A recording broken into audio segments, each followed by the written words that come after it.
Hello दोस्तों, आप सब कैसे हैं? आशा करते हैं कि आप सभी लोग बहुत अच्छे होंगे। आज हम यूपी टीजीटी पीजीटी जियोग्राफी 2022-23 के लिए मोस्ट इम्पोर्टेंट क्वेश्चन लेके आए हैं, जो आपके लिए आने वाले एग्जाम्स के लिए बेहतर साबित हो सकती हैं। आप सभी लोग तैयारी में लग जाइए, क्योंकि एग्ज़ाम संभवतः फरवरी के लास्ट में होने की संभावना है। उत्तर प्रदेश माध्यमिक शिक्षा चयन बोर्ड द्वारा उप सचिव पद पर नवल किशोर सिंह की नियुक्ति कर ली गई है और जल्द ही 10 सदस्यों की चयन प्रक्रिया भी पूरी करके एग्ज़ाम डेट का अनाउंसमेंट किया जाएगा। जैसा कि आप होम स्क्रीन पे देख रहे हैं, आज का हमारा टॉपिक क्या है? अक्षांश, प्रमुख अक्षांश और देशांतर रेखा है पे हमारा आज का टॉपिक है, जिस पे कुछ क्वेश्चन है जो आज हम देखेंगे। तो चलिए शुरुआत करते हैं। आज का हमारा पहला क्वेश्चन, अंतर्राष्ट्रीय तिथि रेखा का निर्धारण किस वर्ष में किया गया था? 1904, 1917, 1884, 1894। इजी क्वेश्चन है।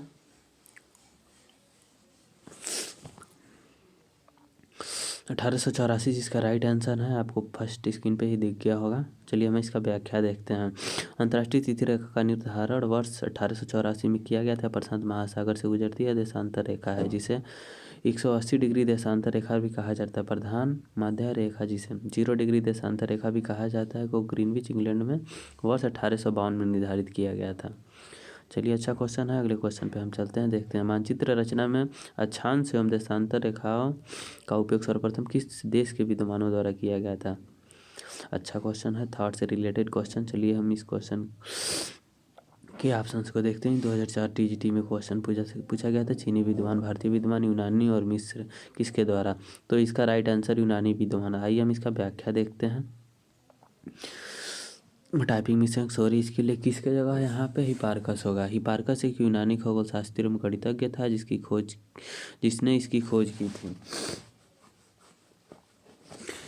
उसने वर्ष की गणना 6.5 मिनट की परिशुद्धता तक की। वह पहला विद्वान था जिसने पृथ्वी पर प्रत्येक बिंदु को ठीक स्थिति निर्धारित की तथा वृत्त को 360 डिग्री में विभाजित किया। उसने आज प्रयुक्त होने वाली अक्षांश और देशांतर रेखाओं का जाल भी तैयार किया। अक्षांश के आधार पर उसने विश्व को जलवायु कटिबंधों में विभाजित किया। अक्षांश और देशांतर रेखाओं का निर्धारण हेतु हिपार्कस ने स्ट्रोल नामक यंत्र का आविष्कार किया था। स्ट्रोल नामक यंत्र याद रखिए, आपके लिए इम्पोर्टेंट हो सकते हैं। मकर रेखा निम्नलिखित में से किस मकर रेखा निम्नलिखित देशों के किस समूह से गुजरती है? नीचे दिए गए कूट से सही उत्तर का चयन कीजिए। ऑस्ट्रेलिया, नामीबिया, ब्राजील, चीनी। मकर रेखा से रिलेटेड क्वेश्चन जो हो सकते हैं। मकर रेखा 10 देशों से होकर गुजरती है। 4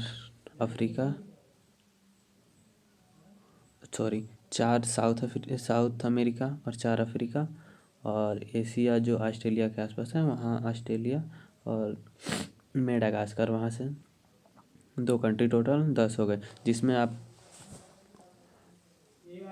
इसका ऑप्शन नंबर 4 राइट आंसर। आइए हम इसका व्याख्या देखते हैं।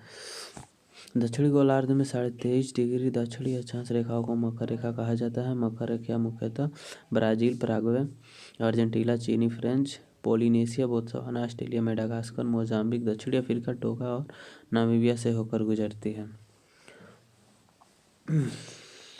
चलिए हम आगे अपने नेक्स्ट क्वेश्चन पे चलते हैं, जो कि क्वेश्चन नंबर 4।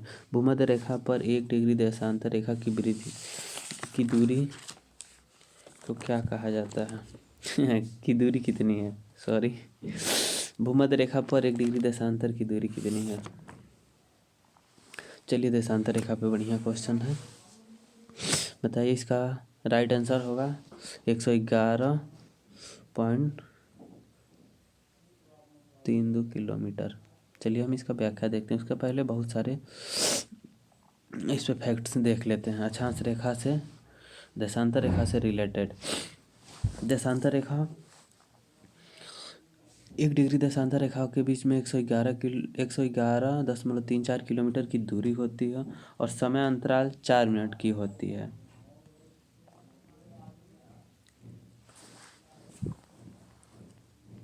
चलिए इसका व्याख्या देखते हैं। भूमध्य रेखा विषुवत रेखा पर 1 डिग्री देशांतर की दूरी लगभग, और विषुवत रेखा पे ही सबसे ज़्यादा देशांतर रेखा की लंबाई, देशांतर रेखा की लंबाई लगभग में हर जगह समान होती है।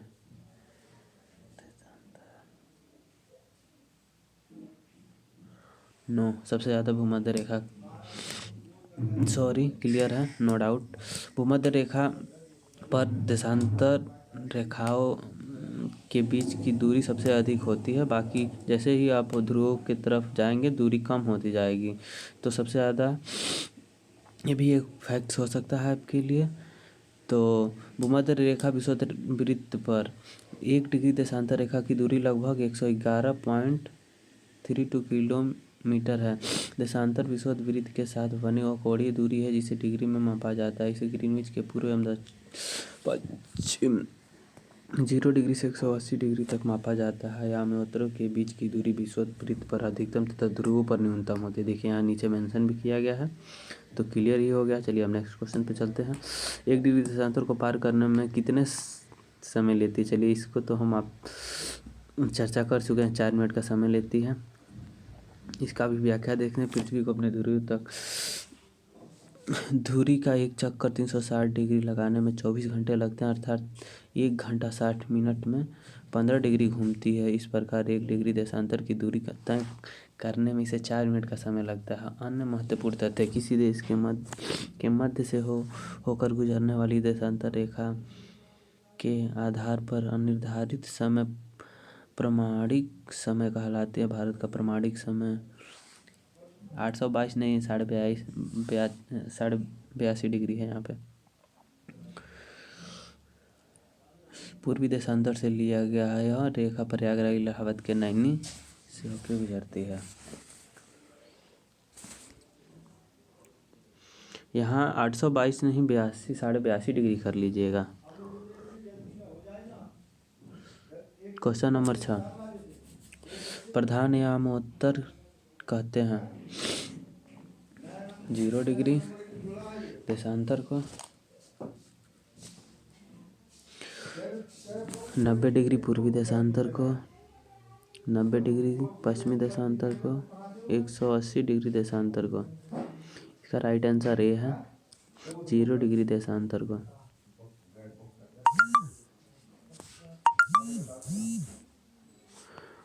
जीरो डिग्री देशांतर रेखा को प्रधान यामोत्तर कहा जाता है।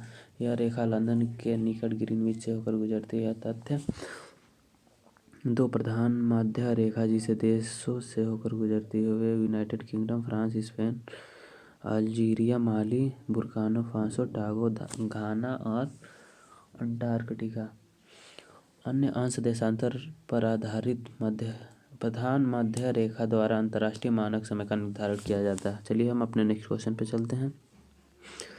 बहुत अच्छा आज का क्वेश्चन है, आप देख ही रहे हैं। ग्रीनविच मध्य समय से बेरूत का समय 2 घंटा आगे और लीमा का समय 5 घंटा पीछे है। लीमा बेरूती की अक्षांश और देशांतर रेखाएं होगी, बेरूती की देशांतर रेखाएं होगी क्रमशः।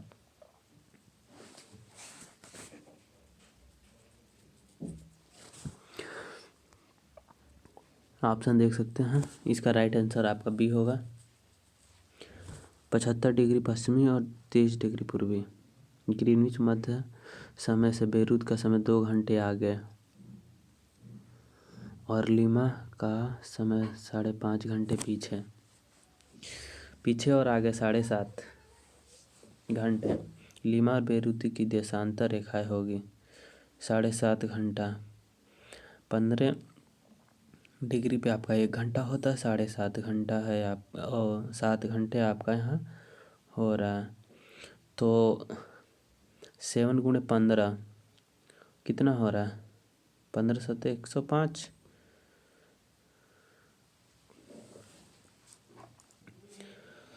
15 सत्ते 105, जिसमें आप 75 और 30 इसको पश्चिमी कर दीजिए और इसको पूर्वी कर दीजिए। 75 और 75 प्लस 30 105 हो रहा है। तो जो 5 घंटे इसको इस साइड और जो 2 घंटे इस साइड, 15 दूनी 30 और 15 75। तो इस तरह से आपका राइट आंसर बी हो नहीं सकता है। आइए हम इसका व्याख्या देखते हैं। ग्रीनविच माध्य समय से पूर्व का समय आप भी देख सकते हैं कि हम इसको पे जो है आगे होगा इसकी हम व्याख्या कर चुके हैं, देख सकते हैं आप कैसे किए हैं। 1 घंटे बराबर 15 डिग्री होता है, 2 घंटे बराबर 30 मिनट, 5 घंटे बराबर ये 150 नहीं होगा, ये 15 है और ये 75 है। बेरुत का समय ग्रीनविच मध्य रेखा से 2 घंटे आगे अर्थात 30 डिग्री पूर्वी होगा। आगे का मतलब पूर्वी और पीछे का मतलब पश्चिमी, इसका ध्यान रखिएगा। जो भी ट्रिक हो आप अपना लगा लीजिएगा। अधिकांश देश अपना मानक समय सुनिश्चित करते हैं, इसका व्याख्या हम लोग कर चुके हैं। इसका राइट आंसर क्या होगा आप लोग बताइए। क्वेश्चन नंबर 8 का राइट आंसर क्या होगा? इसका राइट आंसर सी होगा। चलिए हम इसका व्याख्या देखते हैं।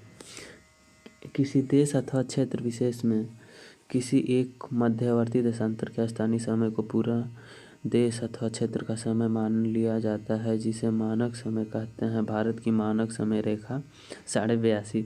देखिए यहाँ भी मिस्टेक हो गया। यहाँ टाइपिंग में दरअसल बात यह है कि 82.5 डिग्री थोड़ा मुश्किल है टाइपिंग करना, इसीलिए 822 इसका आगे से हम ध्यान रखेंगे। 82.5 डिग्री पूर्वी देशांतर है जो प्रयागराज इलाहाबाद के नैनी से होकर गुजरती है। चलिए हम नेक्स्ट क्वेश्चन पे चलते हैं। अंतर्राष्ट्रीय तिथि रेखा कौन सी मानी गई है? इसका राइट आंसर दीजिए। बहुत अच्छा क्वेश्चन है। इसका ऑप्शन नंबर डी होगा 180 डिग्री देशांतर। 180 डिग्री देशांतर रेखा को अंतर्राष्ट्रीय तिथि रेखा कहा जाता है। प्रधान मध्य रेखा 0 डिग्री देशांतर के विपरीत दिशा में होता है। चलिए अगले क्वेश्चन पे चलते हैं। Question number 10। अंतर्राष्ट्रीय तिथि रेखा 180 डिग्री देशांतर से थोड़ा विचलित है, जिससे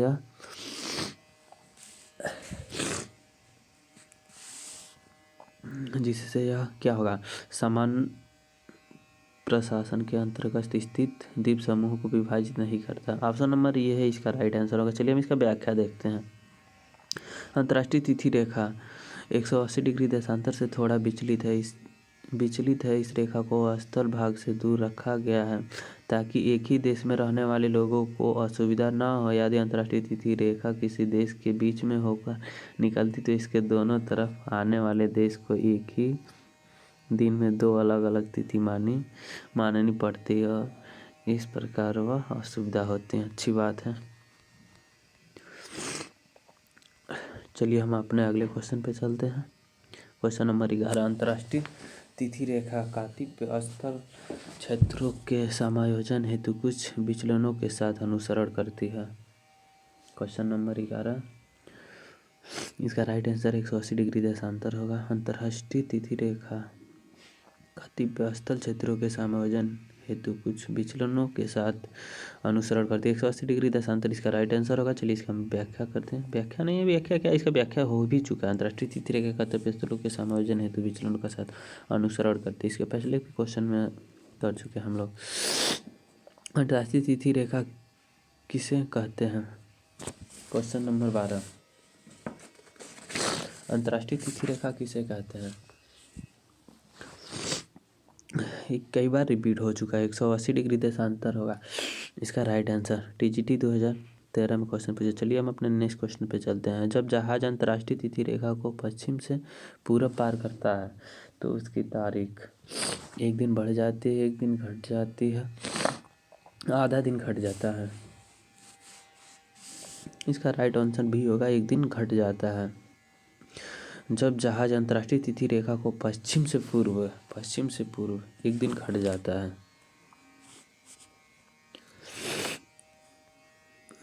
जो पश्चिम से पूर्व जो पृथ्वी की चलने की दिशा भी है, इसी डायरेक्शन में पृथ्वी घूम रही है, घूर्णन कर रही है, तो जाहिर सी बात है कि चलेंगे तो एक दिन घट जाएगी। चलिए इसका व्याख्या देखते हैं। 180 डिग्री देशांतर रेखा को अंतर्राष्ट्रीय तिथि रेखा कहा जाता है। यदि कोई व्यक्ति भारत की ओर से चलते हुए इस रेखा को पश्चिम से पूर्व की ओर पार करता है तो एक दिन कम हो जाता है, और जब भारत की ओर चलते हुए पूर्व से पश्चिम की ओर पार करता है तो यह एक दिन बढ़ जाता है। देखिए वही सेम व्याख्या इसमें अच्छे से स्पष्ट किया गया है। चलिए हम अपने नेक्स्ट क्वेश्चन पे चलते हैं। अंतर्राष्ट्रीय तिथि रेखा किन द्वीपों के नज़दीक से होकर गुजरती है? Good question. इसका राइट आंसर बताइए आपका। इसका right answer question number D TGT 2021 का क्वेश्चन है फिजी द्वीप। चलिए इसका व्याख्या देखते हैं। अंतर्राष्ट्रीय तिथि रेखा फिजी द्वीप के नज़दीक से होकर गुजरती है। मैप में देख लीजिएगा इसको अच्छे से, फिजी द्वीप ही है।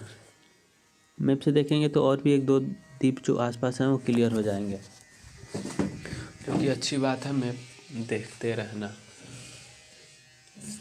चलिए हम अपने नेक्स्ट क्वेश्चन पे चलते हैं।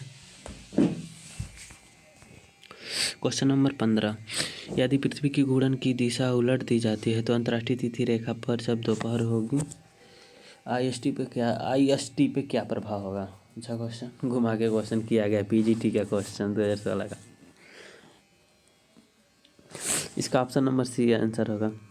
चलिए इसकी व्याख्या देखते हैं हम। एक बार और क्वेश्चन देख लीजिए। यदि पृथ्वी की घूर्णन की दिशा उलट दी जाए, यानी पश्चिम से पूर्व जो घूम कर रही है और पूरब से पश्चिम कर दी जाए, अंतर्राष्ट्रीय तिथि रेखा पे जब दोपहर होगी तो IST इंटरनेशनल स्टैंडर्ड टाइम पर क्या होगा, क्या असर होगा। चलिए हम इसका व्याख्या देखते हैं। पृथ्वी की समान घूर्णन की दिशा की स्थिति में इंडियन स्टैंडर्ड टाइम भारतीय मानक समय एवं अंतर्राष्ट्रीय तिथि रेखा के मध्य 6 घंटा 30 मिनट का अंतर होता है। समय में यह परिवर्तन ग्रीनिच मध्य समय के सापेक्ष होता है, अर्थात ग्रीनिच में 12:30 बजे दोपहर होता है तो भारत में शाम के 5:30 बजे एवं अंतर्राष्ट्रीय तिथि रेखा पर रात्रि के 12 बजे समय होगा। परंतु पृथ्वी की घूर्णन की दिशा उलट दी जाए तो उपयुक्त समीकरण परिवर्तन हो जाएगा और इसके विपरीत स्थिति होगी। ऐसी स्थिति में भारतीय मानक समय और अंतर्राष्ट्रीय मानक समय के मध्य 6 घंटा 30 मिनट का अंतर होगा और भारतीय मानक समय अंतर्राष्ट्रीय मानक समय से आगे होगा। अब अंतर्राष्ट्रीय तिथि रेखा पर जब दोपहर होगी तब भारत में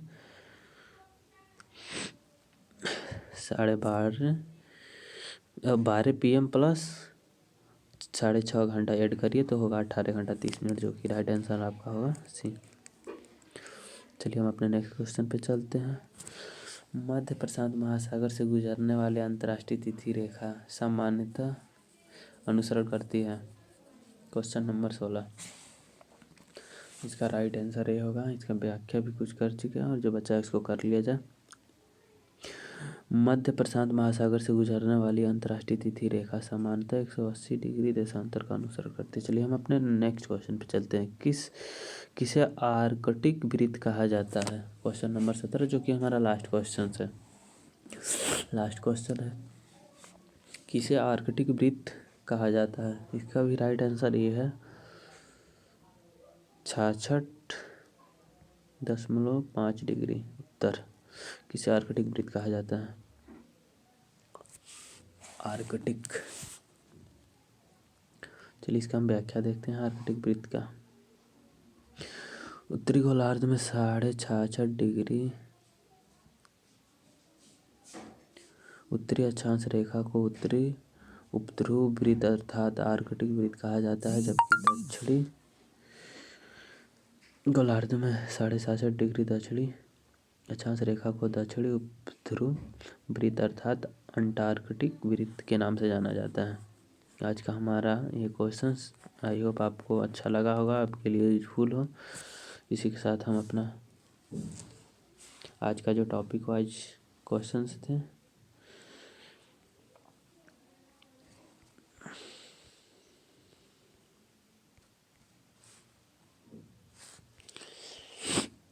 ओके बाय, जय हिंद।